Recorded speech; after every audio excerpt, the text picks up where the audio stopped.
Nelson's Heating and Refrigeration on Bowling Alley Lane has exactly what you need in a quality appliance at a price you can live with. Whirlpool and Maytag top-of-the-line appliances like refrigerators, washers, dryers, and more. We sell those hard-to-find parts for you do-it-yourselfers. Nelson's offers hot tub sales and supplies, too. Might be the perfect gift for your family this winter. Nelson's Heating and Refrigeration has a respected sales and service department with decades of dedication to the Moab area. Come by 1070 Bowling Alley Lane and see why Nelson's is the last word in value.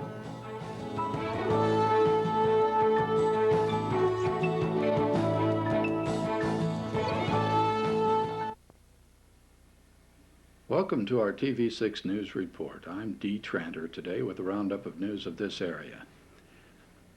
Weather-wise, it looks like the Moab Valley is in for continued partly cloudy skies through Wednesday evening. Slight chance of some showers maybe later on in the week, but still we need desperately some shower activity. Doesn't look like anything in the immediate future. Occasional strong breezes, though, with afternoon high temperatures in the mid-40s and lows at night around 21 or 22 degrees, and just a small chance of some scattered showers by Wednesday evening. We'll have more on the debate over wilderness in Utah, including a continued interview with Gene Nodine, manager of the BLM district office in Moab. In other news, we'll have an updated report on the new liquor laws for the state of Utah. And there has been some recent vandalism on the Slick Rock Bike Trail. We'll have a report and pictures coming up in a moment.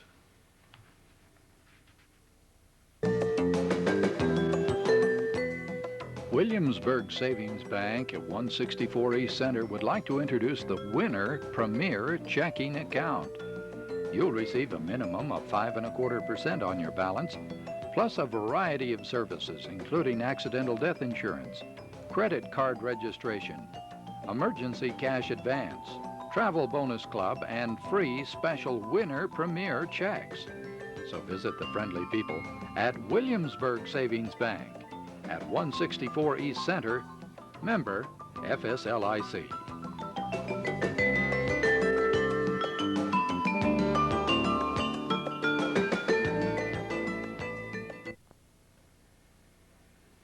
The news today, the debate over how much wilderness land in Utah to designate is heating up as the Bureau of Land Management will soon release their recommendation to the U.S. Congress. BLM Moab District Manager Gene Nodine talked to Channel 6 News about the soon-to-be-released recommendation. The final environmental impact statement will be out in not too distant a future, hopefully within the next 30 days. And as you know, this particular effort has been in the making for 10 years or better. And we have gone through a very, very laborious, detailed process from the initial inventory to the intensive inventory. And we have stayed pretty much grassroots. And of course now, when the final environmental impact statements come out and the preferred alternative is known, which will amount to somewhere in the neighborhood of 1.9 million, is that gets into the political arena, and the preferred alternative will be somewhere in the neighborhood of, again, 1.9, 2 million acres, that type of thing. But there are all the other alternatives in there as well, from the 3.2 million that was intensively inventoried on down. How much land should be set aside has been a hotly argued question, with Congressman Wayne Owens calling for over 5 million acres, while many state politicians have called for no more wilderness in Utah. Nodine expects a lot of interest in the BLM recommendations. It's no doubt going to generate some interest. There's all the interest parties, etc., are waiting for the final environmental impact statement to come out. And so when that does come out, it will generate a lot of discussion and interest again, I'm sure. But whatever the final decision, congressional decision, The impact on southeast Utah will be significant. According to Nodyne, much of the land under consideration is in our region. Well, about the only thing that I can say and address at this point without the final really being out on the street is that out of the 1.92 million acres in the state, about 50% of them are of the areas located in southeast Utah. So you can put two and two together and come up with that kind of a figure fairly easy. Included in the final recommendation will be the Mill Creek Canyon area, Negro Bill Canyon, and the Behind the Rocks Trail. Part of the debate over wilderness has been over what wilderness designation means and who can use the protected land. Nodyne told Channel 6 how federal law defines a wilderness area. Generally speaking, wilderness areas are areas that are set aside by Congress that meet the criteria which was set out in the Wilderness Act of areas that have been just slightly used or do not have man's activities identified in the particular area. But all the multiple uses can still continue in a wilderness area as long as that they're not impairing with that particular designation. And I can see livestock grazing, I can see all kinds of recreation use being made in a wilderness study area or wilderness area. The only thing that would not be allowed would be mining and off-road vehicles. That's just about a given. And of course Congress, when they deliberate the particular case, they can also change that Wilderness Act and what would be allowed and what wouldn't be allowed. So we're in for quite a few years yet before I see Congress coming out with a final decision. The BLM is getting more and more involved in the management of recreation use on its land. The national director of BLM, Cy Jamieson, has proposed a 1991 budget that includes a 28% increase in wildlife habitat management and a 37% increase in recreation spending as compared to 1989. According to Nodyne, this extra funding will not diminish the agency's management of mining, grazing, and drilling lands. Things have changed a little bit. Demands have changed. We've had a tremendous increase in tourism in southeast Utah with mountain biking and the river program, etc. But we're not saying, and I'm sure the director is not saying, that recreation and wildlife is going to get a big jump. Is that what he's saying is that we're going to maintain all the other interests, livestock grazing, energy, at this same level, and we want to bring recreation and wildlife up to that same level so that we have a uniform approach to it. The increase in the budget could result in some expansion of BLM jobs in this area. Well, it looks like the Utah tradition of brown bagging will disappear next New Year's Eve. New state liquor laws will prohibit bringing your own liquor into taverns and clubs, or the practice known as brown bagging. Tavern owners had protested the plan, saying it would cut into revenues from selling setups. But they met over the weekend with the leaders of the Utah Senate and the State Liquor Commission and came to an agreement that would allow taverns to get first priority in applying for private club licenses. The new liquor law expands the number of private club licenses as well as liquor licenses for restaurants. But as of next New Year's, the only brown bagging allowed in the state will be for corked wines consumed with dinner. As I mentioned at the beginning of our news report, there's been some vandalism up near the Moab Slick Rock Bike Trail. We'll have a report on that and more news coming up in a moment. Today, Contel operates telephone companies in 30 states, serving approximately 2.5 million customers. Contel's growth rate in these areas is almost double the national average. Contel began modernizing its central office switching equipment to take advantage of the digital revolution while most telecommunications companies were still content with their antiquated analog systems. Digital switching is more reliable and requires far less maintenance than old analog switching equipment. With digital switching, new services are possible, such as call forwarding, call waiting, voicemail, and many others. No company has moved faster to take advantage of this technology. By 1990, Contel expects to be 95% digitally switched.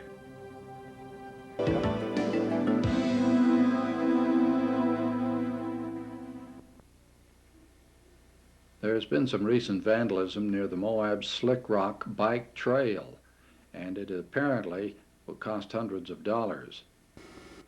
The vandalism occurred near the trailhead where trail signs and maps were destroyed. Vandals also used spray paint on nearby rock walls. The vandals also destroyed 2 trees by dousing them with gasoline and setting them on fire. Officials believe the damage may have occurred last Thursday evening. BLM Grand Area Resource Manager Brad Palmer told Channel 6 what can happen if vandals are apprehended. They would be subject to trespass penalties. They could be subject to a citation. And at a minimum, we want to get the area cleaned up. This is an area where we have a lot of visitor use, and it really carries a negative connotation with it. We have reason to believe that some of the young people that were involved in a beer party out at Ken's Lake Thursday evening may have also been involved in this particular problem here. And so we'll pursue any leads that we have, and we would solicit any help from any individual that might have information that would help us determine who is responsible for this, so that they can take the responsibility to clean it up, and hopefully it won't happen again. Palmer said the damage done hurts the reputation of this area as a whole. San Juan County Commissioner Cal Black has appealed to the Utah legislature for money to save the edge of the Cedars Museum in Blanding.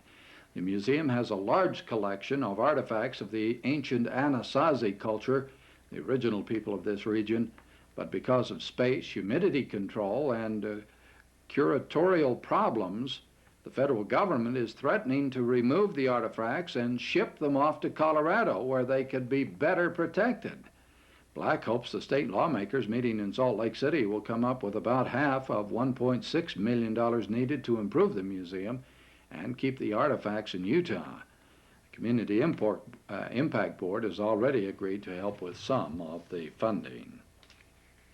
National Park Service has taken steps to condemn a parcel of land and absorb it into the Gunnison National Monument.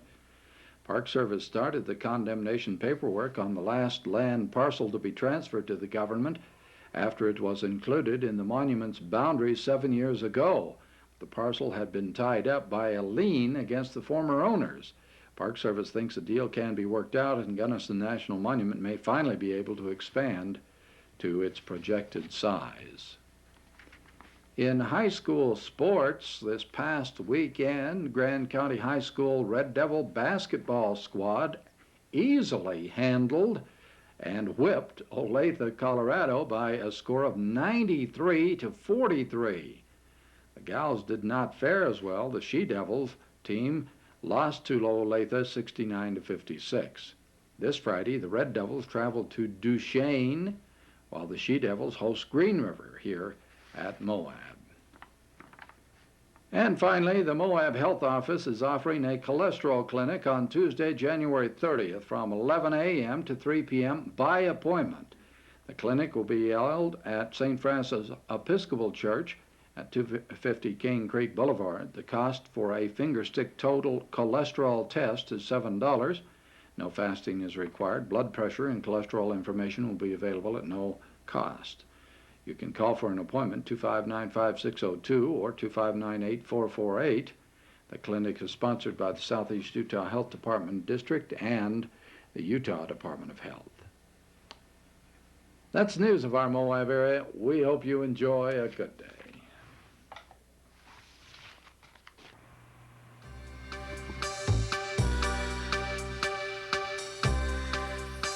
Before you take off on your skis this winter, you'll want to tune in to Channel 6 this Thursday night at 7 p.m. for a special half-hour presentation on avalanche awareness. This program is sponsored by the U.S. Forest Service, LaSalle Avalanche Forecast Center, and RIM Cyclery. That's this Thursday night, 7 p.m. on Channel 6.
Yes, auto accidents do happen, even in Moab.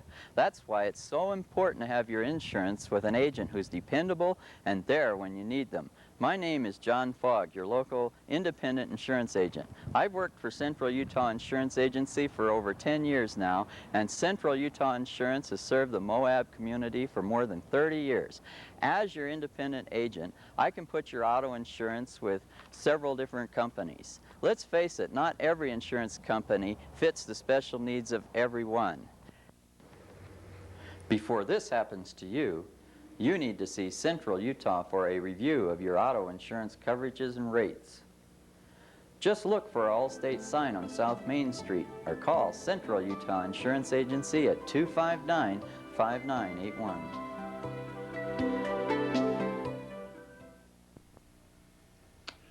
Welcome to our TV6 News Report. I'm Dee Tranter. Let's first of all take a look at the weather picture for the area.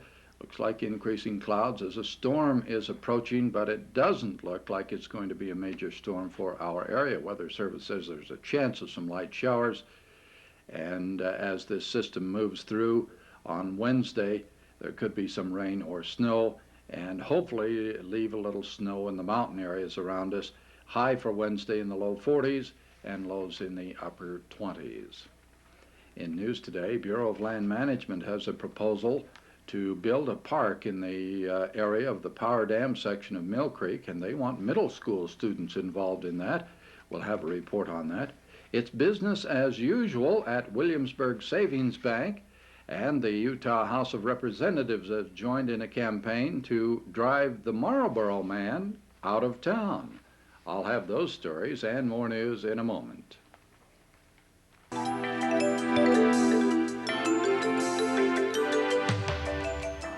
Williamsburg Savings Bank at 164 East Center wants to know, are you paying too much for your credit card? Williamsburg has a special offer to pay off your old credit card and give you a new one at only 13.95%.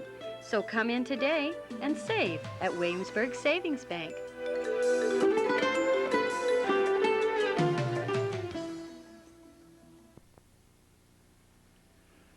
In news today, on Monday of this week, several people with the Bureau of Land Management's Grand Resource Area met with students at the middle school to begin planning the design of a proposed new city park to be located in the Power Dam section of Mill Creek.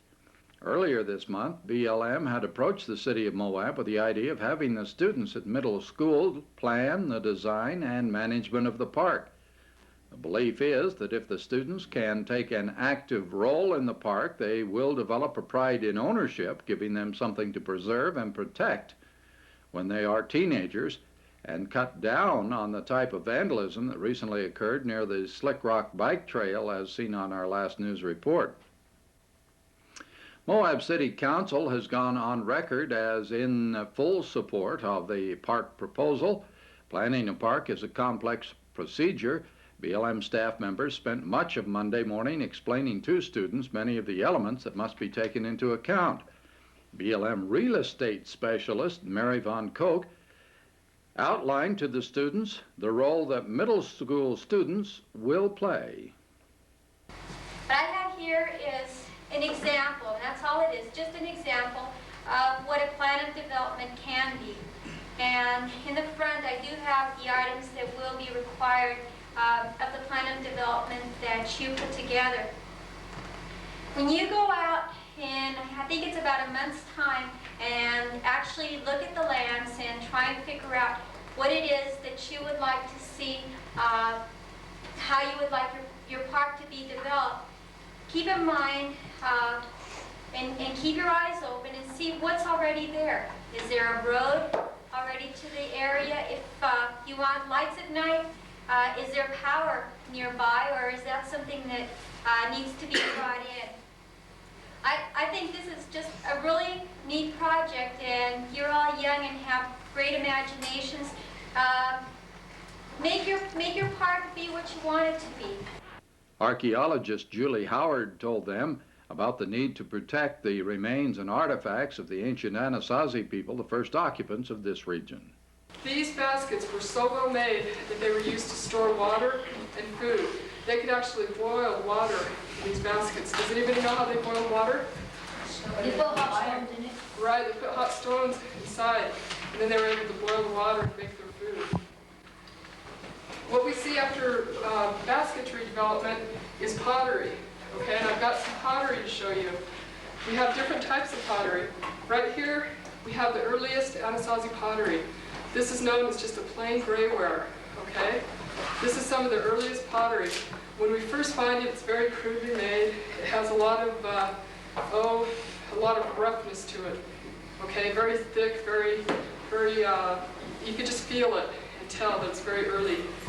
But when you compare the later pottery, like the San Juan redware, very finely made, very smooth, it has a ring to it, just like fine crystal.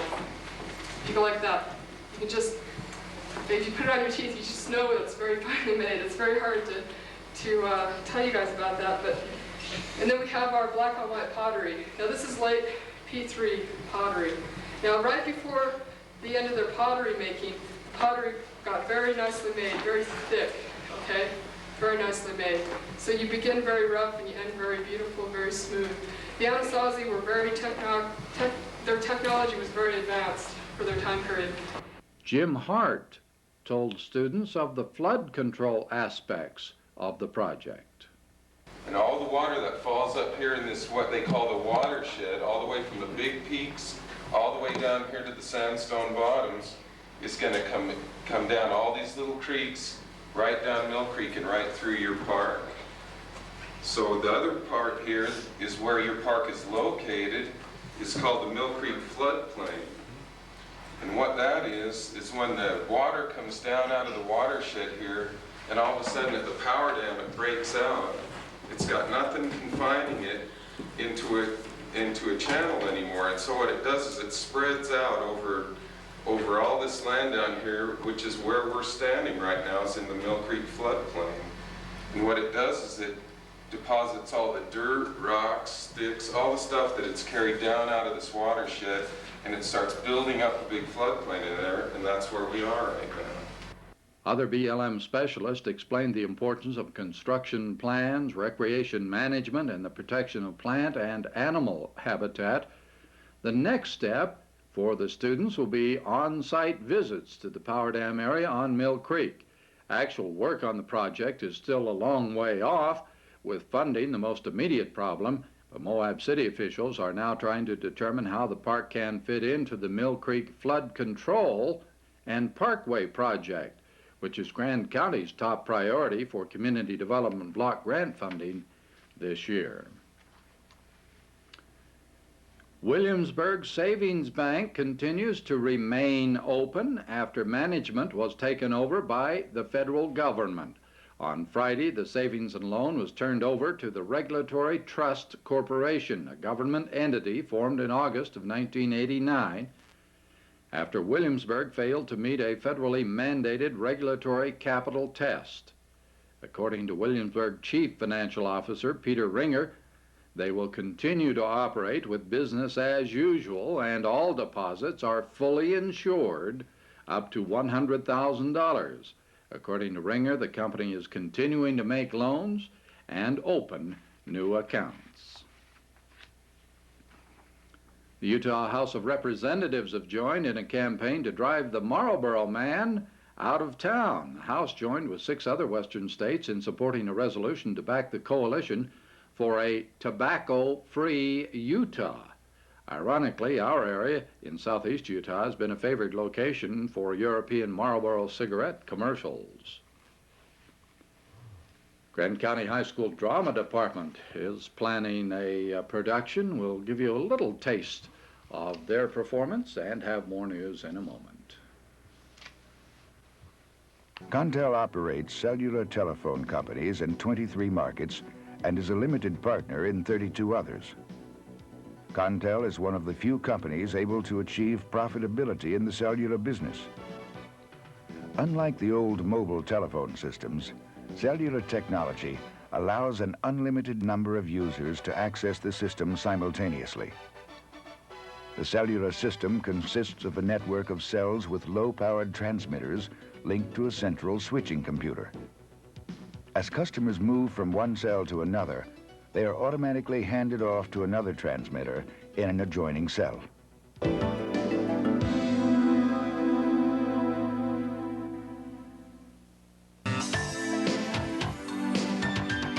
Time and money. You never seem to have enough.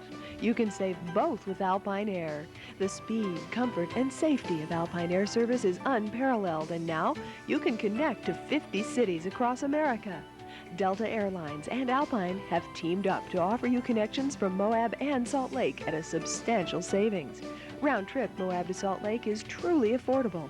Alpine Air also offers air taxi charter flights and air freight anywhere in the continental U.S. Make your arrangements with Alpine today by calling Provo at 373-1508 or with your friendly travel agent.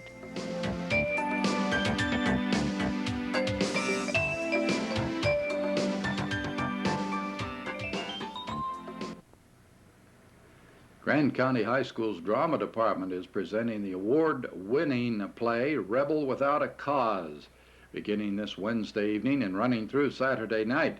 Grand County High School English teacher and the play's director, Doug Staton, told Channel 6 a little bit about the play. Well, Rebel Without a Cause, I suppose, is a story about families pulling together, working, discovering each other, kind of bridging the generation gap. There's a lot of excitement. There's a car driving off a cliff. A lot of love interest as well. There's a gang that does all sorts of really exciting things. The 1950s Hollywood film version of Rebel Without a Cause starred James Dean, Sal Mineo, and Natalie Wood, and was one of the first film treatments of teenage alienation from society and from their parents. Director Staton thinks the lessons of the play remain relevant. As far as the ideas of the play, there is a lot to be said about the coming together of youth with their parents that's really poignant in this play, and that still speaks very strongly to people in Moab. The cast of Rebel Without a Cause includes Kim Langford, Crispin Bailey, Robbie Lovato, Chad Thompson, and Sarah Godwin. Performances are Wednesday, January 31st through Saturday, February 3rd, beginning at 7 p.m., and that's at Star Hall. Mountain bike riders are divided over a proposal by Utah Congressman Jim Hansen to allow bicycles within wilderness areas. Under present regulations, bicycles are considered vehicles and not permitted within designated wilderness. Many wilderness areas are limited to hiking and horseback riding. Hansen feels the mountain bikes are an ecologically sound form of transportation and that bike riders are generally very aware of the need to preserve wilderness and scenic areas. Some mountain bikers say opening up wilderness would give riders access to spectacular scenery, but others believe wilderness should be free of all vehicles and machines, including bikes. Many environmental, hiking, and horse riding groups are expected to oppose the proposal. In Washington, Congressman Bruce Vento of Minnesota and chairman of the House National Parks and Public Lands Subcommittee said that Hansen's plan is an attempt to drive a wedge into environmental groups and eventually dismantle the Wilderness Act. But Hansen said the wilderness should be preserved for people, not from people. At a meeting earlier this week, Moab Golf Club elected new officers for this year. Delbert Long was elected president, with Ed Tomsick Jr. vice president, and Nate Knight treasurer, Natalie Hepman secretary. On the golf club board are Tony Lima, Jay Coates, and Manuel Torres. The golf club played a major role in volunteer work that expanded the Moab golf course from 9 to 18 holes last year. But since then, members of the golf club have come into conflict with the city over what they consider foot dragging in developing city-owned land near the golf course. Tuesday, February 16th is the deadline for entry in the 32nd Annual Utah Original Writing Competition. Competition is sponsored by the Literary Arts Program of the Utah Arts Council, with cash awards for both the Best Personal Essay and Best Short Story. In addition, the Council also awards book-length manuscripts, which are eligible for next year's $5,000 publication prize. For a copy of the contest rules, you can write to the Utah Arts Council at 617 East South Temple in Salt Lake, the zip code 84102. Grand County High School athletes are in action this weekend. High school wrestling team heads off to the Region 9 wrestling tournament Friday and Saturday. Red Devil boys basketball team visits Duchesne High School Friday evening, then plays host to Whitehorse here Saturday night in Moab. And Friday night, the She Devil women's basketball team plays Green River here at the Moab Gym. Then they travel to Delta, Colorado for a game there at Delta on Saturday night. Well, that's a roundup of news of our Moab and Canyonlands area. Again, we hope you enjoy a great day.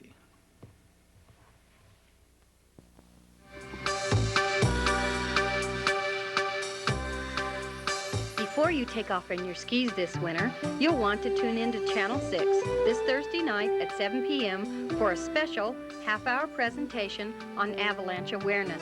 This program is sponsored by the U.S. Forest Service, LaSalle Avalanche Forecast Center, and Rim Cyclery. That's this Thursday night, 7 p.m. on Channel 6.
Contel is a leader in satellite telecommunications. Contel owns and operates the tracking and data relay satellite system for NASA called TDRS. Prior to the advent of TDRS, all low-orbiting spacecraft were in contact with ground stations for very short periods of time as they passed overhead. From the TDRS ground station in White Sands, New Mexico, spacecraft can now stay in constant contact with ground controllers by communicating with the 3 TDRS satellites currently in orbit. Contel is currently one of the largest domestic satellite common carriers in the U.S.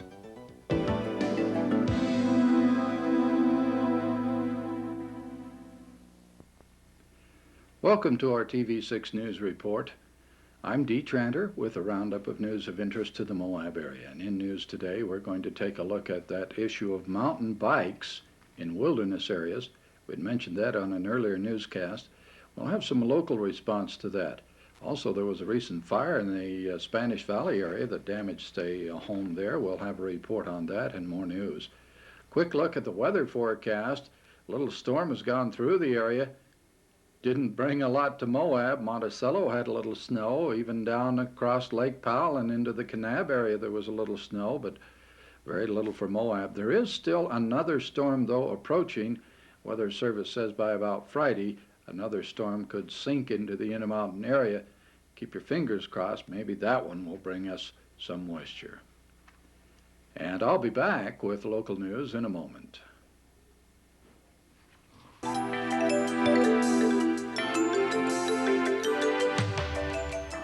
Williamsburg Savings Bank at 164 East Center wants to know, are you paying too much for your credit card? Williamsburg has a special offer to pay off your old credit card and give you a new one at only 13.95%. So come in today and save at Williamsburg Savings Bank.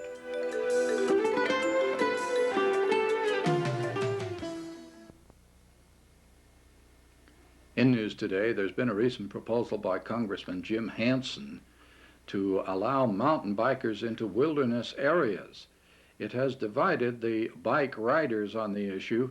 Channel 6 talked with Mr. John Grew of the Canyon Country Cyclists as to what he thinks about the proposal. I'm not in favor of a blanket access or a blanket closure policy, and I've heard advocates of both. In the first place, it should be said that I think 90% or more of the trails in wilderness areas are not suitable for mountain bike use, or would they appeal to mountain bikers in particular at all. I think the other 10% should be looked at on a case-by-case basis to determine, if they're suitable and to likely be made available to mountain bike use, and further to develop means of mitigating conflicts with other users. I don't think it's an open and shut case. Grew also stated that he is skeptical about Hansen's proposal on the basis that it's not so much a promotion of mountain bikers as it is an attempt to split a wilderness camp. In other biking news, there's a new trail proposed from Vail, Colorado to connect to the Cocopelli trailhead near Loma, Colorado. The Cocopelli Trail then winds its way along the Colorado River and into the Slick Rock Trail at Moab. Grew also talked about other proposals for trails in the area. There are a couple trails being planned for marking and dedication over in the area of the Uncompahgre Plateau from Montrose. There's been some talk about establishing an extension of the Cocopelli's Trail under whatever name, I don't know, from here in Moab all the way down to Natural Bridges. The beauty of these ideas is, as far as I know anyway, I don't know much about the one from Vail, but the other ones I've mentioned, is that they use existing Jeep roads and trails, with the exception of small segments here and there, which have to be built single track. The rest of it is all existing trail. By the way, the first biking event for the year will be the annual stage race at Arches National Park. That's scheduled for April. Moab Fire Department was called out Wednesday morning to a house fire at 4401 Stocks Lane. That's in the Spanish Valley area, Upper Spanish Valley. Fire Chief Troy Black reported that a home belonging to Retzik Belknap had a roof fire caused by sparks from a wood stove. Chief Black also stated that minimal damage occurred thanks to the quick actions of a neighbor, Frank Sievers, who reported the fire. Estimates of damage between $500 and $1,000. In legislative news, Utah House Republicans narrowly favored pursuing a stronger anti-abortion law before the end of 1990 session. The informal vote held Tuesday was 24-19, with 38 House votes needed to advance the bill. The 24 House members are co-sponsoring a bill to outlaw all abortions in Utah except in cases of rape, incest, endangerment to the mother's health, or extreme fetal defect. In other action, the Senate gave preliminary approval to a bill that would allow utilities to cut costs through increased efficiency, to pass half of the savings to stockholders instead of consumers. Public Service Commission would oversee the program and allow the split only if the incentive plan would permit effective competition and would be in the public interest. Governor Norman Bangerter has violated the Utah Constitution and the laws of the state by paying 12 executives higher salaries than were set by the Utah State Legislature. That's the conclusion of the Office of Legislative Research and General Counsel. In an opinion issued to the leadership of the legislature, the council stated that Governor Bangerter had increased the duties and salary of the executives without going through the legislatures who set the salaries. They claim this is in direct violation of the Utah Constitution. The governor has asked the Attorney General to look at the issue and advise him on the legality of the practice. Bud Scruggs, the governor's chief of staff, said the governor had been above board with his actions and had consulted with legislative leadership. Moab Police Department has announced a new seatbelt program. We'll introduce that to you and talk also about a recent Salt Lake Tribune poll on the upcoming, or possibility at least, of an upcoming Utah Olympics. And I'll have those stories and more news in a moment.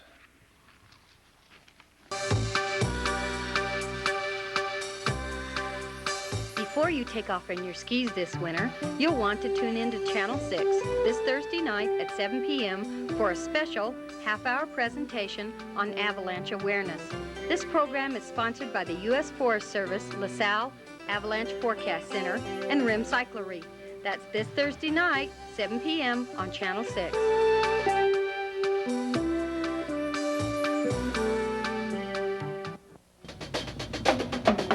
City Market's buy one, get one free week. All this week. Load up on selected items all over the store.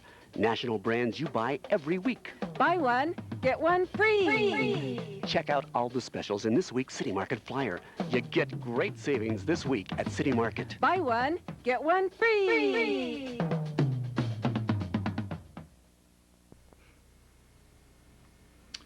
In other news today, Moab Police Department has announced a new seatbelt program to begin February 1st and run through May the 1st. Channel 6 talked with Police Chief Alan West about the program. What it really entails is that Ron Pierce at the high school and middle school obtained some grant monies, and in cooperation with the Moab Police Department, who our coordinator for this program is Mike Navarre, and we're attempting a voluntary compliance program. Over the past years, we've done a few different things, including strict enforcement, which actually that increased the compliance quite dramatically. This program, on a statewide basis, hasn't proven to increase compliance as much as an enforcement program, but we're hoping to show them that they're wrong here in Moab. The target for the program is high school level down through kindergarten, although the general public can participate as well. Interested citizens can pick up a sticker at the police department and display the sticker in their car window.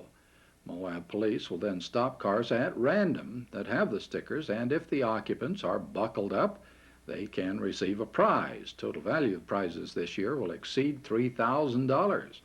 Chief West also talked about the accident statistics from last year and the reasons to buckle up.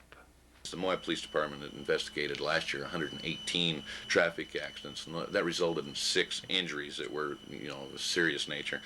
And the Sheriff's Office handled 96 accidents, resulting in 25 injuries. And we're hoping that with, an increased usage of seatbelts, that we can reduce the injury level, as well as traffic accidents. There's oftentimes accidents can be avoided by the use of seatbelts. A lot of people don't look at it that way. They think they won't get injured if they get in an accident. But if you perhaps aren't judging your speed properly and go around a corner too fast, you could slip in the seat, slide over, and possibly lose control. That happens. And so seatbelts prevent accidents as well as injuries. So That's really what we're after, is just trying to get the seatbelt usage up, and why we're targeting the young kids. I know that probably one of the most effective things to getting adults to wear seatbelts is if they're elementary school kids say, you know, you need to buckle up. And I think that it's not peer pressure, but it's a lot of pressure. And so I hope the program will be a great success, and I think it will. According to a recent Salt Lake Tribune poll, Utahns don't want to make a personal contribution to the Olympics. In a recent election, 57% of voters backed the Olympic bid for Utah, but 66% say they are unwilling to make a personal donation. Most Utahns are counting on the legislature and the business community to finance the Olympic bid. The Nielsen survey is in for the Super Bowl game last weekend, and it looks like the lopsided 55-10 score didn't hold viewers' attention. The 23-city total compiled this week showed the game with a total rating average of 39.0, which was substantially below the network's expectation. Sponsors of the telecast, who paid $700,000 per 30-second announcement, were not happy with the results as well. And by the way, one of those announcements featured the Moab area. I mean, it was a commercial. You remember the one for Pontiac that was filmed here last summer? Well, that was shown during the Super Bowl game. Unfortunately, later on in the game, and many viewers may not have seen it. It's the new Pontiac commercial that was filmed here last year. That commercial shows a Pontiac minivan on the Potash Road, Castle Valley, and at Arches National Park. It will be shown at other times, and you likely will be seeing that more than once now on network television. The Grand County High School drama performance of Rebel Without a Cause begins Wednesday evening, January 31st, and runs through Saturday night. The curtain goes up at 7:30 each evening at Star Hall.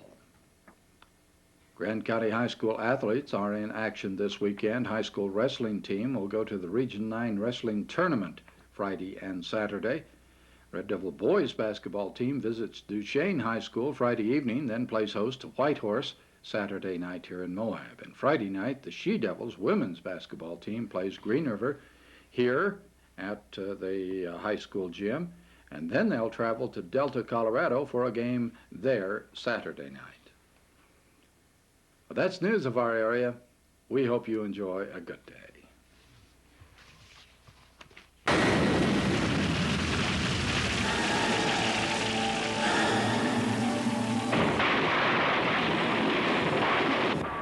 Yes, auto accidents do happen, even in Moab. That's why it's so important to have your insurance with an agent who's dependable and there when you need them.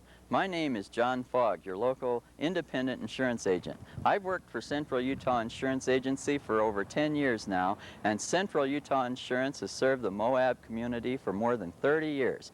As your independent agent, I can put your auto insurance with several different companies. Let's face it, not every insurance company fits the special needs of everyone. Before this happens to you, you need to see Central Utah for a review of your auto insurance coverages and rates.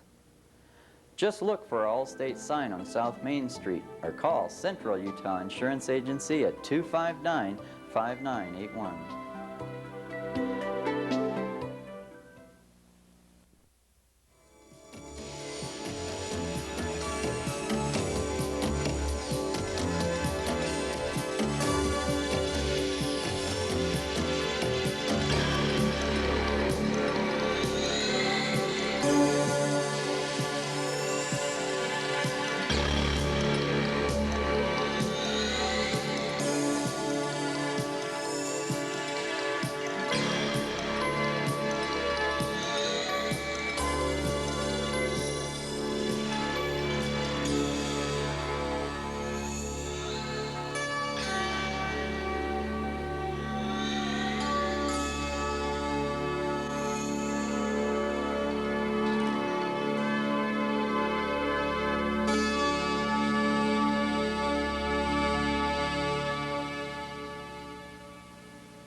Yes, auto accidents do happen, even in Moab. That's why it's so important to have your insurance with an agent who's dependable and there when you need them. My name is John Fogg, your local independent insurance agent. I've worked for Central Utah Insurance Agency for over 10 years now, and Central Utah Insurance has served the Moab community for more than 30 years. As your independent agent, I can put your auto insurance with several different companies. Let's face it, not every insurance company fits the special needs of everyone. Before this happens to you, you need to see Central Utah for a review of your auto insurance coverages and rates. Just look for our Allstate sign on South Main Street or call Central Utah Insurance Agency at 259-5981.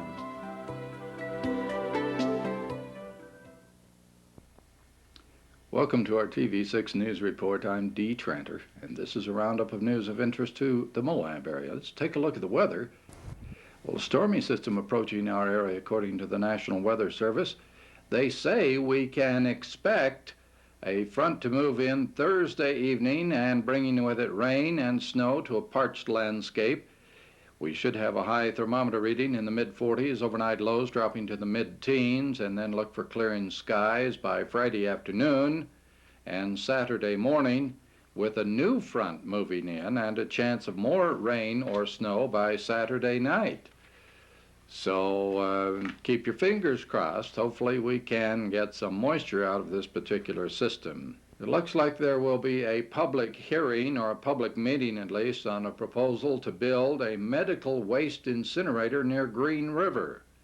We'll have a detailed report on that, including interview with County Commission Chairman Merv Lawton.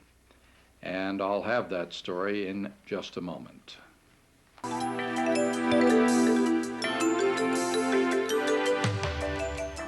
Williamsburg Savings Bank at 164 East Center wants to know, are you paying too much for your credit card?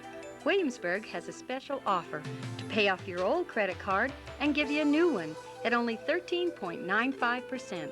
So come in today and save at Williamsburg Savings Bank.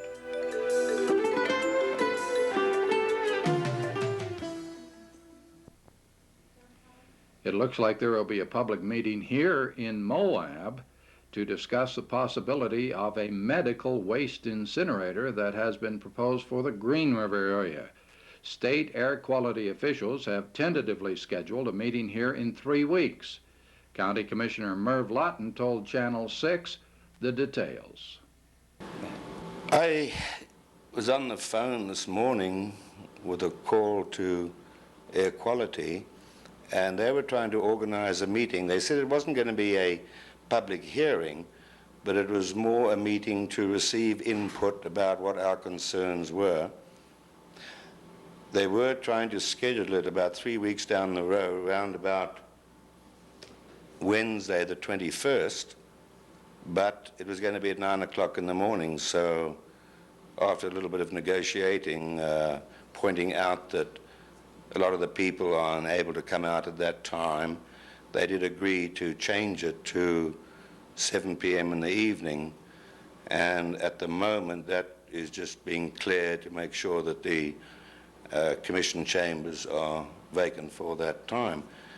As I said, I gather it's not a public hearing, but to hear the comments of the people about the medical waste incinerator. Continental Thermal Destruction wants to build the incinerator in a portion of Green River that extends here into Grand County, but according to Lawton, the state hasn't adequately taken into account the opinions of the people of Grand County. As you know, there has been one public hearing already carried out by Solid and Hazardous Waste, but the air quality, which I consider a more important one, was never held. I don't know exactly what happened, but the way I see it was that air quality advertised for people to comment on the proposal back in June of 1989, but they only published that in the 2 Salt Lake papers, the Trib and the Deseret News, not according to law in a paper of local circulation. At that time, nobody knew what was going on. It was all very quiet, and no one No one alerted themselves to it, with the result no one made any comments, and therefore they did not have a public hearing. And what we've been asking for is due process, and that there is a public hearing, especially in the light of what you hear with the governor's message about he doesn't want to have any more, waste incinerators in the area, or in the state for that matter. He says we've got enough. I don't know whether we've got enough, but my contention is that that should not be put into a pristine area that is relying on tourism. It should be put into an area where you could say it's a center of gravity of where the medical waste is being produced. Lawton was elected county commissioner 2 years ago, at least in part because of his opposition to the toxic waste incinerator at Cisco. That incinerator was rejected by county voters in a November 1988 referendum. But while medical waste is not currently considered hazardous waste, it may soon be. Also, medical waste does not require any specific siting criteria. But it is my understanding, too, that legislation is going to come about to declare medical waste into the class of hazardous waste because of its contents. And there we'll have an anomaly of having a hazardous waste incinerator in an area that is not allowed for hazardous waste because it's too close to the river. That site was turned down for hazardous wastes just over a year ago by Air Quality. Mr. Lawton played a leading role at the solid waste hearing on the incinerator held last month at Star Hall. He says the response to his comments have been generally favorable from the people of Moab, but not so favorable from people in the Green River area. The people that liked what I said have come to me and said they liked what I said. I don't recall any comments from the Moab area that I was wrong. I have had one or two comments from the Green River area who are saying, hey, we need that, we need it. But I don't think that is really what they should have. I think they're mistaken when they say they need that. We've given them lots of support for industrialization up there. We gave them the CDBG grant for 1989. We have not objected to the annexation of area up there so they can develop industrial things. They got more chances, and they're in a better area for industrialization as opposed to tourism. We've got the advantages of the country around here for tourism, but they mustn't jeopardize the thing that is keeping us going at the moment by putting something like that right in our front hallway. Not at our front door, but this will be right in what was Grand County, and really still is geographically Grand County. And that can hurt us. Even if it's sound environmentally, just that concept that a person gets, on the East Coast or in Europe, Grand County's got some incinerators in it. That could hurt us rather badly. Lawton encouraged county residents to keep an eye on the news about the incinerator and to make sure their views are known to local and state officials. I think there are a lot of people that know about the medical waste incinerator, and I just recommend that keep an eye on the paper or the news and find out when this hearing is going to take place. At the moment, it's tentatively scheduled for Wednesday the 21st at 7 in the evening, and turn out and express your views on it. Channel 6 will continue to keep you posted and to cover the Green River Medical Waste Incinerator issues as they occur. Well, in other news today, Blanding City Council voted themselves a raise. New salary for Blanding mayor will be $300 a month, with city council members receiving $200 a month. Previously, city council members were paid only $10 per month, the lowest of any city council in Utah. Moab City Council members, by the way, receive $300 per month. Well, the Bureau of Land Management has announced that a public meeting on the Book Cliffs Road is being scheduled in Moab next or later this month, and I'll have that story and more news in a moment. City Market's buy one, get one free week. All this week. Load up on selected items all over the store, like Oscar Mayer all meat or bun-length wieners and fresh 8-ounce pack mushrooms. Buy one, get one free. Check out all the specials in this week's City Market flyer. Great savings this week at City Market. Buy one, get one free. Nelson's Heating and Refrigeration on Bowling Alley Lane has exactly what you need in a quality appliance at a price you can live with. Whirlpool and Maytag top-of-the-line appliances like refrigerators, washers, dryers, and more. We sell those hard-to-find parts for you do-it-yourselfers. Nelson's offers hot tub sales and supplies, too. Might be the perfect gift for your family this winter. Nelson's Heating and Refrigeration has a respected sales and service department with decades of dedication to the Moab area. Come by 1070 Bowling Alley Lane and see why Nelson's is the last word in value.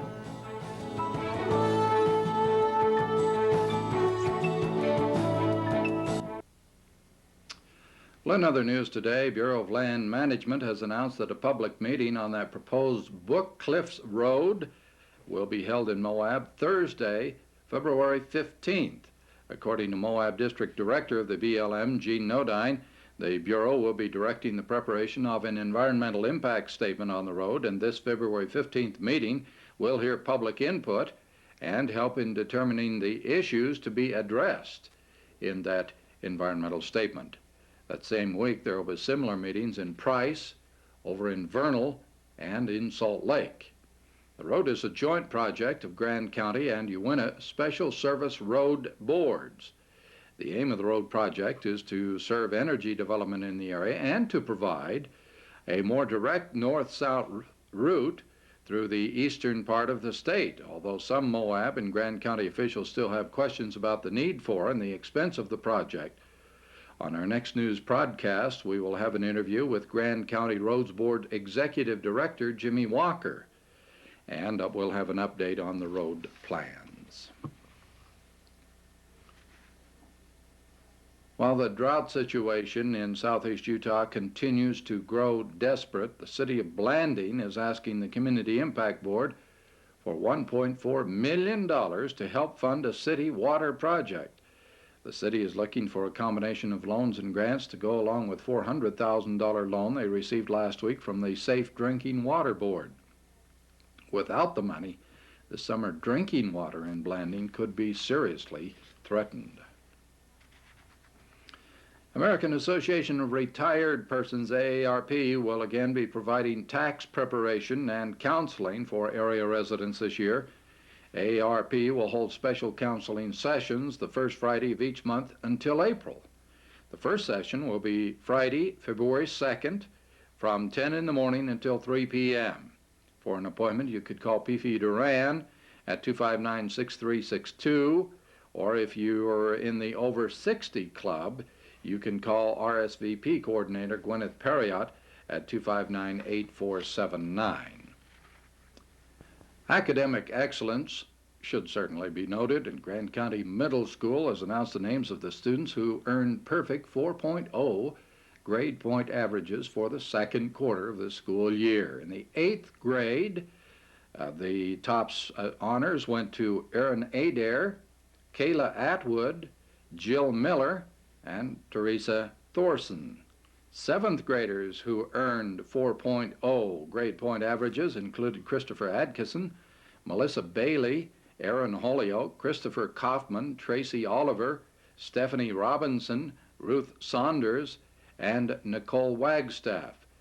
And Channel 6 would like to join with the rest of the area in congratulating the students and their families for a job well done. Grand County High School Drama Department is presenting their performance of Rebel Without a Cause tonight through Saturday night. Curtain goes up at 7:30 each evening, and that is at Star Hall. You'll enjoy it. Grand County High School athletic action coming up. High school wrestling team at the Region 9 meet on Friday and Saturday. Boys basketball will be at Duchesne High School Friday evening, then Whitehorse Saturday night here at Moab. Friday night, the She Devils women's basketball team plays at Green River, And that will be Green River here at Moab on Friday night. And then on Saturday night, the gals will take to the road. They'll travel over to Delta, Colorado for a game there at Delta. And that's news of our Moab area. We hope you enjoy a good day. Every day, the nation's only national daily newspaper, USA Today, is beamed around the world on a Contel satellite network. Contel is also a leader in providing satellite services through very small aperture terminals called VSATs.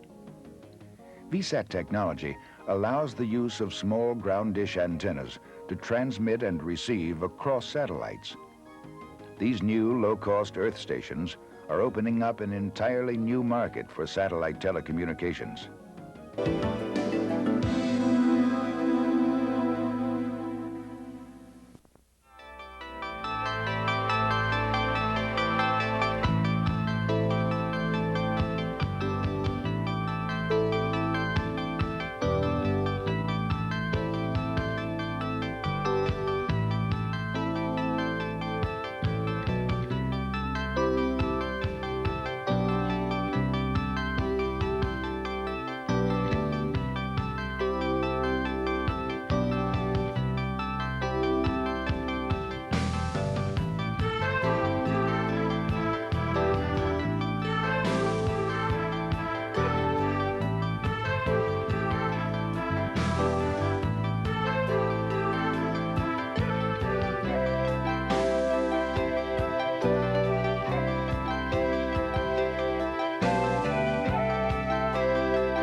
Time and money. You never seem to have enough.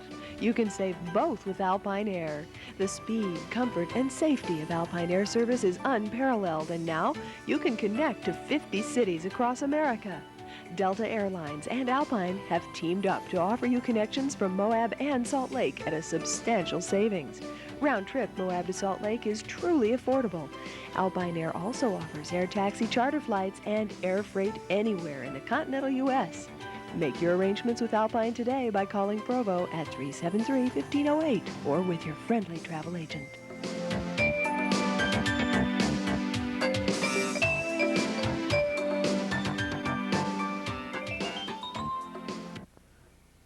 Hi, welcome to the Channel 6 News. I'm Alan West, filling in for Dee Tranter.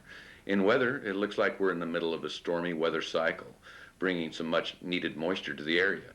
Saturday's weather should be mostly sunny with afternoon highs in the upper 40s and overnight lows near 20. But storm clouds should return on Sunday with snow and rain in the afternoon and continuing into Monday. Moab residents awoke Friday morning to the rare sight of snow on their sidewalks and lawns, with accumulations in town of about 2 inches and up to 4 inches in parts of Spanish Valley. The National Forest Service told Channel 6 that they measured 10 inches at the Geyser Pass parking lot, which is 9,600 feet up in the La Salles. Water content on the mountain is now 2.5 inches, an increase of almost 1 inch since last Wednesday, but still well below the 50-year average of 6 inches at this time of the year. In news today, we have an interview with Jimmy Walker about the proposed Book Cliffs Road. We also spoke with Paula Angeli, the director of the Grand County Travel Council, about its activities. We'll be back with those stories and more right after this.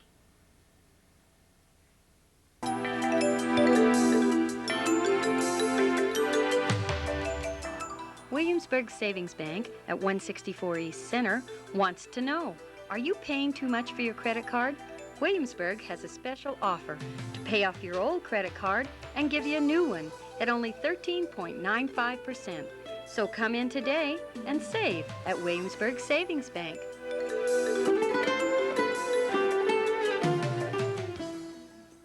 The first step in the proposal to build a road from Cisco to the Vernal area was completed this week when the Grand County and Uintah County Road Boards recommended to the Bureau of Land Management a contractor to do an environmental impact statement. But the road, in the planning stage for now for a year, still has a long ways to go before construction can begin. The first step in the process is the completion of the environmental study. Grand County Roads Board Administrator Jimmy Walker told Channel 6 the actions taken by the two road boards in recommending a firm to the BLM. This process is called a third-party EIS, meaning that it's between a contractor, a BLM, and a organization or individual or whatever it would be, we being the third party. Usually an EIS is done for the BLM, through the BLM, and then they select a contractor. We sent out the proposals from a list submitted by the BLM to 4 firms.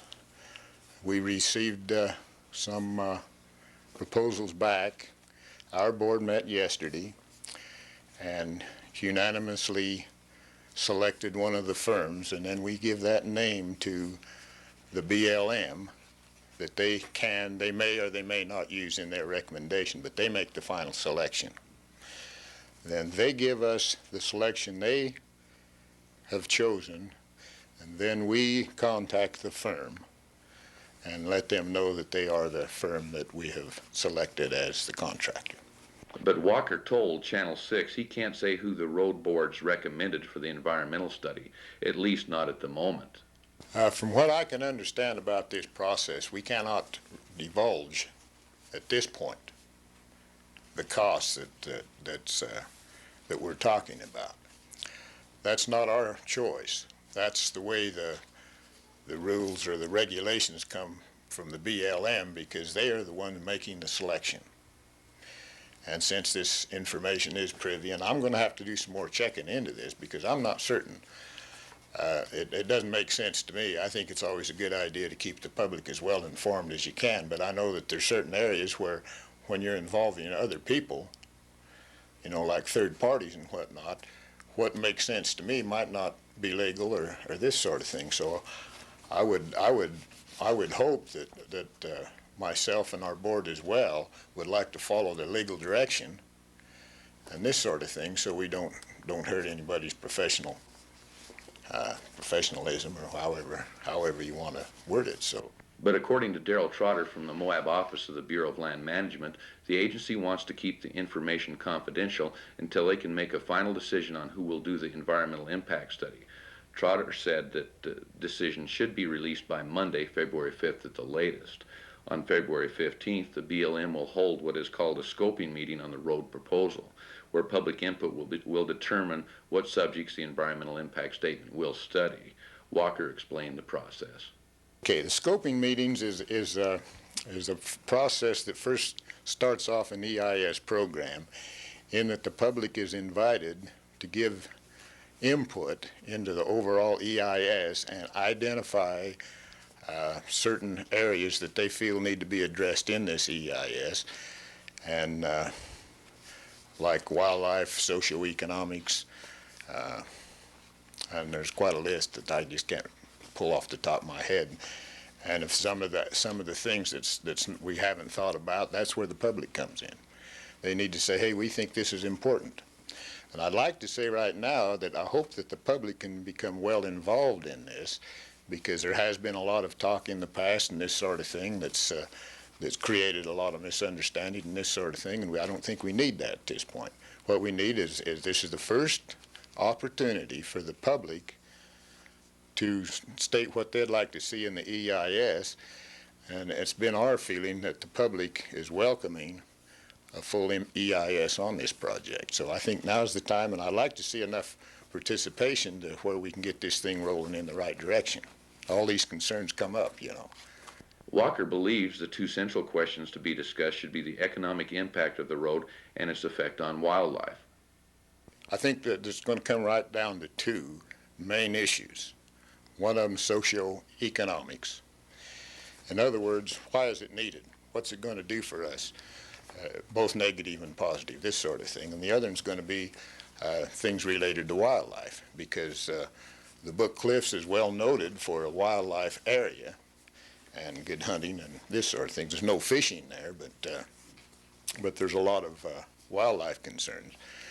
And when we first began talking about this process quite some time ago, we felt that there was a need for a northwest highway in eastern Utah that would benefit us from an economic standpoint in two ways.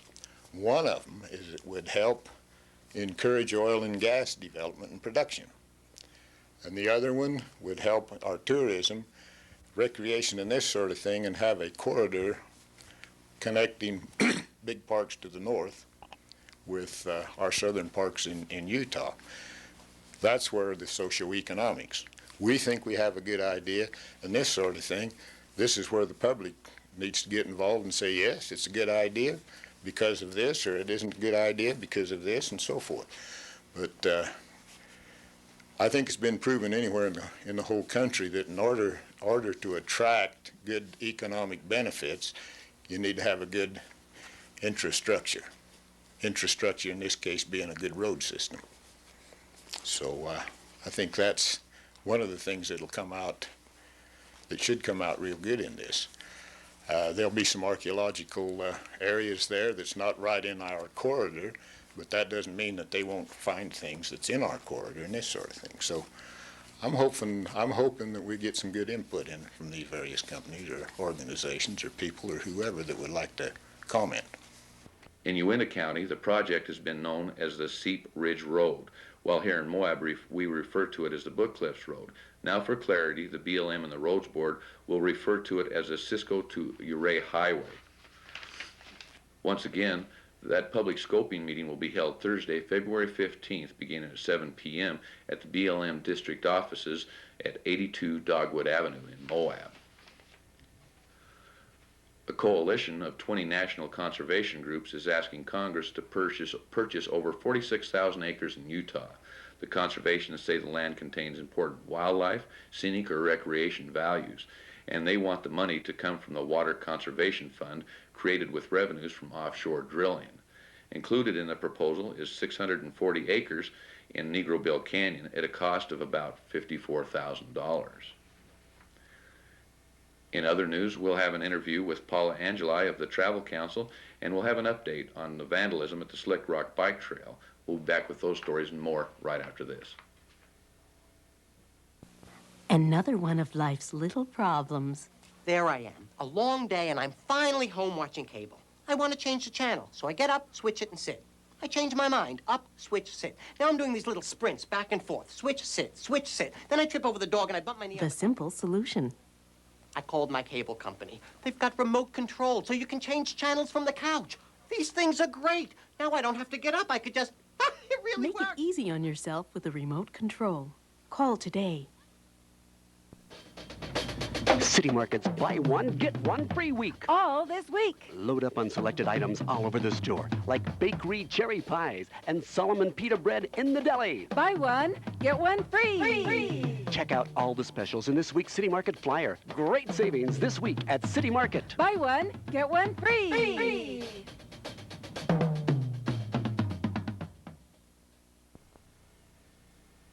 Green River is again thinking of setting up its own travel council.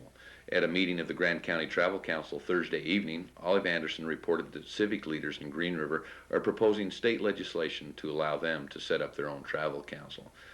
Green River, on the edge of both Emery and Grand County, has felt for some time that neither county can really promote Green River adequately, although in recent years they have been pleased with the working relationship they've had with Grand County.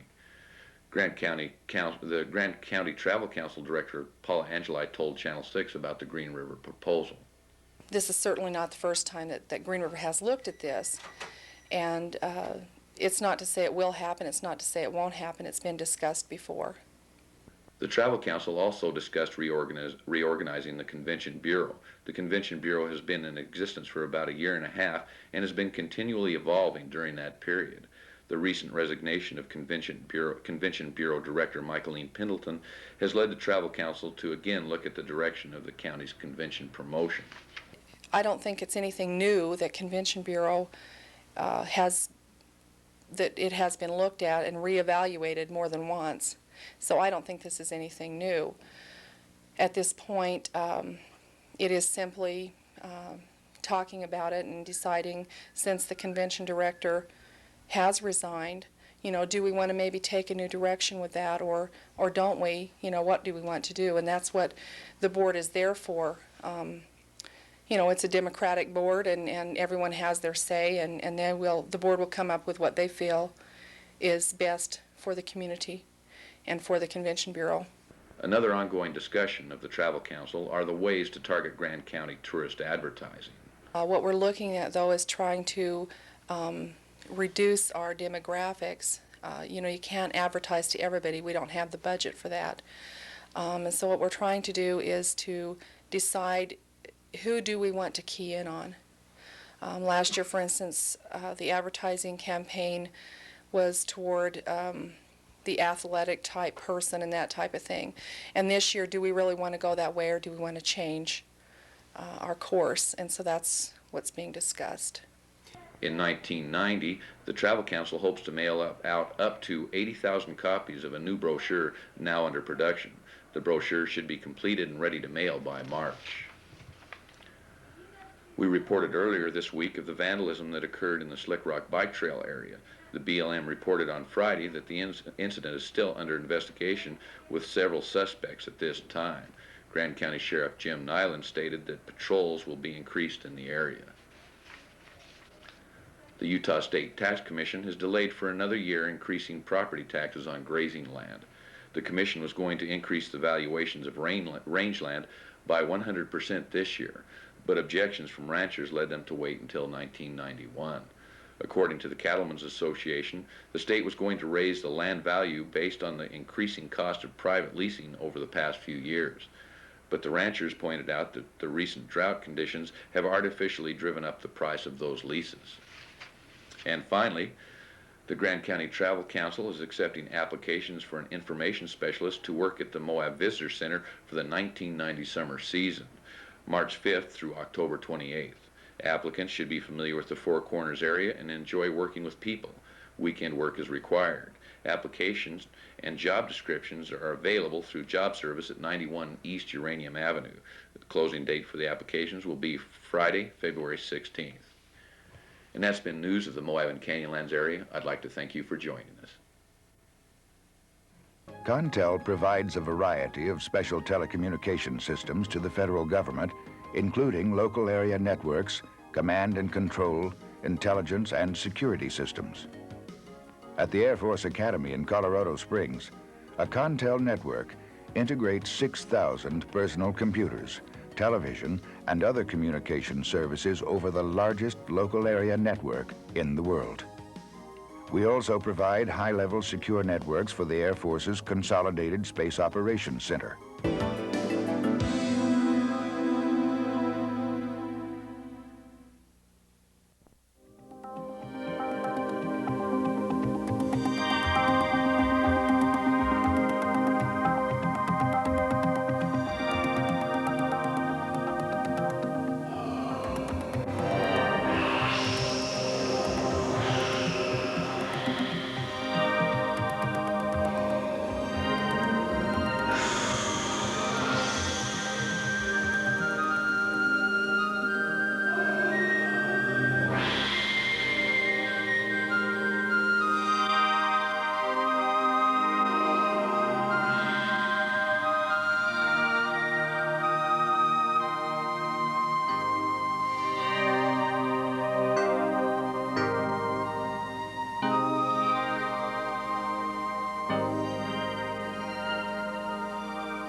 Nelson's Heating and Refrigeration on Bowling Alley Lane has exactly what you need in a quality appliance at a price you can live with.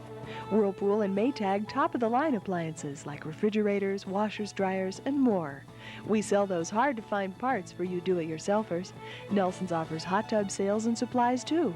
Might be the perfect gift for your family this winter. Nelson's Heating and Refrigeration has a respected sales and service department with decades of dedication to the Moab area. Come by 1070 Bowling Alley Lane and see why Nelson's is the last word in value.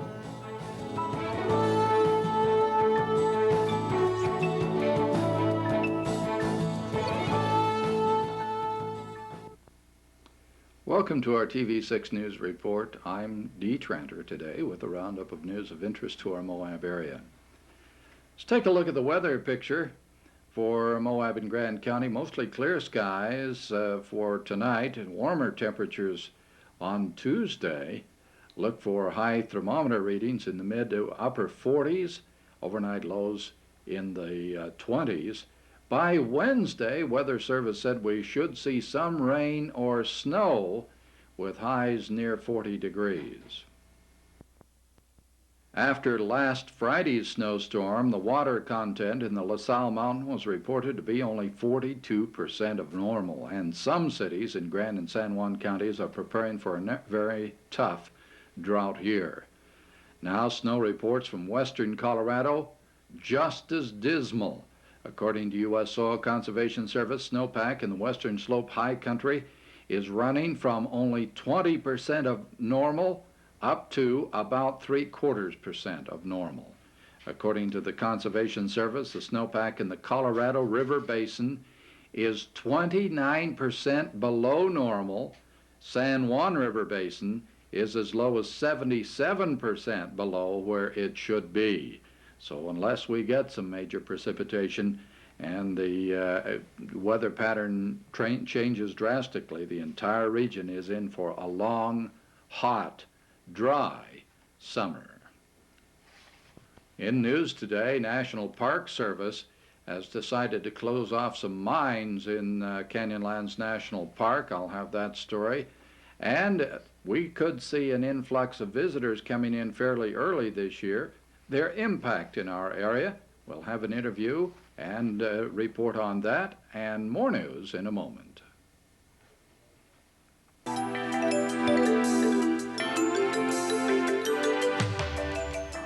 Williamsburg Savings Bank at 164 East Center wants to know, are you paying too much for your credit card? Williamsburg has a special offer to pay off your old credit card and give you a new one at only 13.95%. So come in today and save at Williamsburg Savings Bank.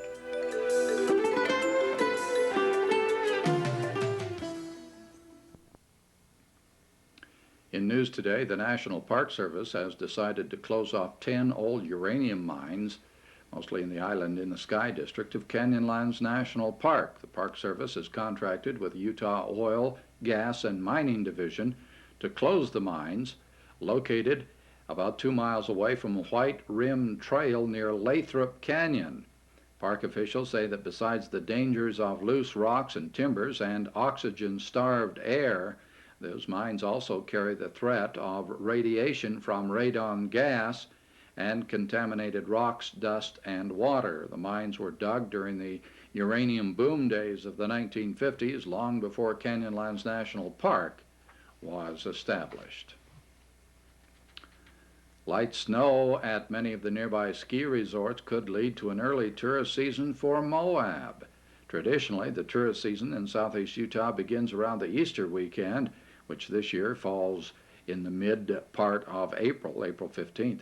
But a number of the Mountain State universities are scheduling spring breaks in March, and many of the students that would otherwise spend the weekend skiing may be looking for biking areas or hiking areas instead, and may come to our canyon country. The heavy influx of spring recreationists last year, camping along the Colorado River and Sand Flats Road, led the county to establish a Blue Ribbon Committee. The committee's job was to come up with recommendations and actions to help keep the camping areas clean and sanitary. County Commissioner Merv Lawton, a member of the Bureau's Blue Ribbon Committee, explained to Channel 6 News the work of that committee. Originally, that Blue Ribbon Task Force was set up as, you could say, an emergency body of people to overcome that problem of, shall I say, disease along the river, you want to call it that. And they've done quite a lot on that, but now they're looking at a lot of other concepts, you know, to improve tourism and to be able to handle it correctly. According to Lawton, the committee has accomplished a great deal so far, but the key to protecting the nearby camping areas is, he says, education of visitors. You know, there's a lot that's happened. We've got dumpsters in various areas along the river. We've got dumpsters up at the Slick Rock Trail. We've got toilets up on the Slick Rock Trail. We've got toilets down the river. You can take a horse to water, but you can't make him drink. You can have a toilet there, and a person might say that toilet's 500 yards away from my little camp. I'm not going to walk that distance. So there's a big education thing going on, and this is what at the moment the Blue Ribbon Committee is doing. I think we've got a little bit of a handle on the physical aspects that we need, like toilets. We need more, but you know, money is a bit of a concern there. The Bureau of Land Management has been working with the committee and won strong praise from Lawton for its efforts to protect the land used by visitors. And BLM are being, you know, really good at having a fellow like, say, Russ Van Kock going out and speaking to tourists and talking to them about, you know, the ways of, you know, take out what you take in and keeping the area in a way that they'd like to find it, so that the next person coming in will find a clean area. The biggest problem of the committee so far has been mostly money, with the land along the Colorado River being used by visitors, but the county picking up the bill for maintenance. There are different thoughts of how to do that. It's not too easy. You don't want to go out and sell licenses so they can camp, because then you're going to have to employ someone to go and check whether they've got their licenses. And what you end up with is probably spending as much on salaries for this checker as the money you collect in, and what you've got is not very much more money, but some slightly aggravated tourists having to fork out. But there are other methods. There is another sort of bill that's in process right now, allowing us to collect a little bit of extra transient room tax that will go to tourism. Because that has been the weakness in that with tourism, generally the affected areas in the county. The county has to provide the infrastructure to handle these tourists, say along the river road. But the money that we get, say, from transient room tax doesn't come to the county. The city benefits, great. The county benefits through the transient room tax, which has to be spent on advertising for more tourists. So it's a rather catch-22 situation, and the county has been the one that has really struggled that they don't get too much money out of those tourists, certainly not enough to spend on the infrastructure. One solution being tried is volunteer donations. One thing, those people that are willing to support this type of work are able to make donations, but there wasn't a means of handling those donations before. Now we've basically opened up a special sort of one-line account in the county account for that money to come in, and it will only go out for expenditures to deal with what the Blue Ribbon is doing. We're also looking for trailhead donation boxes, say up at the Slick Rock Bike Trail, so those people that come in will make donations. They do that in the campsites, so we're looking at that means too, because the majority of those people are, earnest, sort of righteous types, and do appreciate, what everybody has done for them. And I think they will be willing to make donations to keep the standard up. Overall, Lawton sees the work of the committee as positive as it begins to look at new problems related to visitor use of the area. I think they've done a good job. I don't think it is worth sort of letting it die at this time, although it's not doing the same thing as it was doing in the first month. It's got other projects on, doing things and looking at things that maybe Travel Council is not quite within their range, that they can take over and do extra things. It's rather like a minister without a special portfolio. The Blue Ribbon Committee's work will continue throughout the spring as Grand County continues to grapple with special problems of increased recreation use in our area. Well, a new two-page summary of BLM recommendations for wilderness is out. I'll have that story and more news coming up in just a moment. Contel operates cellular telephone companies in 23 markets and is a limited partner in 32 others. Contel is one of the few companies able to achieve profitability in the cellular business. Unlike the old mobile telephone systems, cellular technology allows an unlimited number of users to access the system simultaneously. The cellular system consists of a network of cells with low-powered transmitters linked to a central switching computer.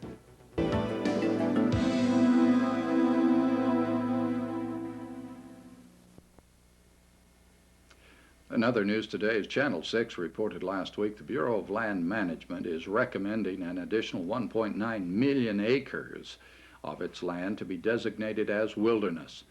Now, a two-page summary of the BLM recommendation has been released. It details some particular areas to be set aside. The new recommendation includes a number of areas not chosen in the 1986 draft proposal, and many of these new areas are here in southeast Utah.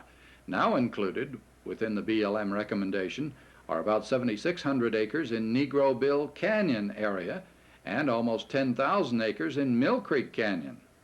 Also on the new list are Coal Canyon, Spruce Canyon, and Flume Canyon, all within the Book Cliff area, and a total there of over 50,000 acres. BLM will formally submit its final environmental impact statement to the U.S. Congress this spring, and a final federal decision won't be made for a number of years. However, the different lobbyists are already at work. Lawson Legate from the Sierra Club called the BLM recommendation woefully inadequate and called for more than 5 million acres of wilderness. C. Booth Wallentine of the Utah Public Lands Multiple Use Coalition says the BLM recommendation is much too large and will hurt grazing, energy, and water development in the state. State legislative news. On Monday morning, the Utah House Committee voted to repeal the state sales tax on food, but the bill has little chance of passing the full legislature. Supporters of the repeal say it would save the average Utah family about $250 a year and that the tax cut would help lower-income families the most, but opponents of the tax cut say it would cost the state about $100 million per year. In general, Democrats support the tax repeal while Republicans oppose it, but the voting is not strictly along party lines. A weekend poll by the Deseret News showed that 69% of Utahns are in favor of getting rid of the sales tax on food, while 28% want to keep it. Merrill Cook, a leader of the unsuccessful campaign for a tax limitation initiative in 1988, says he and supporters will start collecting signatures to put the repeal position on the ballot for next November's election if the legislature does not enact it this term. A special television program called Desert Dreams, a KUED production that leads you on an adventure in Utah's Red Rock country, will air this Wednesday, February 7th at 8 p.m. on KUED Channel 7, and then will be repeated Sunday, February 11th at 12:30 p.m. This is made possible in part by the Utah Travel Council and the George S. Eccles Foundation. Grand County Travel Council is currently accepting applications for a vacancy on their board of directors. Deadline is 4 p.m. February 15th. You can submit a resume to the Utah Travel Council, Post Office Box 550 here in Moab. Travel Council is accepting bids on bulk mailing contract services for their 1990 brochure mail-out campaign. Deadline for bid submission is 5 p.m. on Wednesday, February 21st. For further information, contact Grand County Travel Council at 805 North Main. Registration for Little Devil Wrestling is Tuesday evening, February 6th. The program is for youngsters, kindergarten through the 8th grade, and the fee for the season is $10. So remember, that's registration and reservations for Little Devil Wrestling, Tuesday evening from 7 to 9 p.m. at the Grand County High School Wrestling Room. In high school sports, Grand County High School boys and girls basketball teams both won once and lost once. In busy weekend basketball action, the She-Devils defeated Green River Friday evening here in Moab by a 56-39 score. Then they took to the road, traveling to Delta, Colorado, where they lost 53-31. The boys' Red Devil squad lost Friday evening with Duchesne High School 72-55. Ryan Jones led the Red Devil scorers in that game with 21. On Saturday night, the Red Devils played host to Whitehorse here at Moab and won going away by 99-62. Ryan Jones had 17, Todd Peeney had 16 in that game. And that's a roundup of news of our Moab area. We hope you enjoy a good day.